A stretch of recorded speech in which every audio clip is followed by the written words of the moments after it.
দর্শক আপনারা দেখতে পাচ্ছেন যে জামাতের ঐতিহাসিক যে সমাবেশটি ছিল সেই সমাবেশ শেষে কিন্তু নেতাকর্মীরা তাদের গন্তব্যে পৌঁছানোর জন্য কিন্তু তারা সরোয়ার্দী উদ্যান ত্যাগ করছেন। আপনাদের দেখানোর চেষ্টা করছি সমাবেশ শেষ করে কিন্তু তারা এখন যার যার গন্তব্য সেটি কিন্তু তারা অবস্থান করছেন। আমরা আমাদের সমাবেশ সম্পূর্ণ করেছি, তবে আমাদের লক্ষ্য উদ্দেশ্য একটাই, সেটা হলো বাংলাদেশ থেকে কোনো চাঁদাবাজ এবং কোনো টেন্ডারবাজি, কোনো সিন্ডিকেট যেন না হয়। এটাই আমরা চাই, সুন্দর এবং ইসলামী একটা দেশ এবং রাষ্ট্র চাই। এটা লক্ষ্য নিয়েই আজকে আমরা বাড়ির উদ্দেশ্যে রওনা হচ্ছি। আসসালামু আলাইকুম রহমতুল্লাহ। অনেক অনেক সুন্দর এবং অনেক এত লোক যে সমাগম হবে যা বলার মতো না। ইসলামী আইন চাই, ইসলামী শরিয়া অনুযায়ী দেশ শাসন চাই এবং কোনো দুর্নীতি থাকবে না, কোনো রাহাজানি থাকবে না, কোনো অন্যায় থাকবে না এই দেশে। আমরা এটাই চাই। আসসালামু আলাইকুম। আমরা আসছি সিরাজগঞ্জ, সোনাখাড়া ইউনিয়ন, সোনাখাড়া গ্রাম।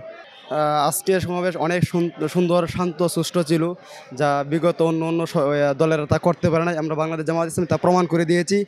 ইনশাআল্লাহ এই দেশ যদি বাংলাদেশ জামায়াত ইসলামী যদি ক্ষমতায় যা, তাহলে এই সমাবেশটা যেরকম সুন্দর পরিবেশে হয়েছে, ইনশাআল্লাহ বাংলাদেশ থেকে চিরতরে চাঁদাবাজ মুক্ত, সন্ত্রাস মুক্ত একটি সোনার বাংলাদেশ গঠন করা হবে ইনশাআল্লাহ।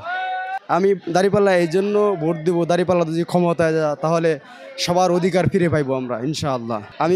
আমি কিশোরগঞ্জ থেকে আসছি, যে কষ্ট হয়েছে শুধুমাত্র আল্লাহর জন্য।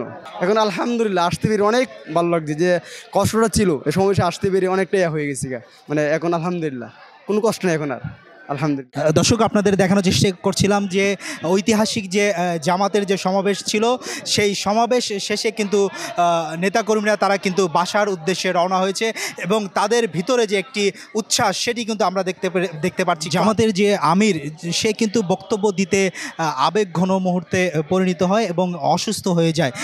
তারপরেই কিন্তু কিছুটা হলেও সংক্ষেপ করা হয় এই আজকের সমাবেশ।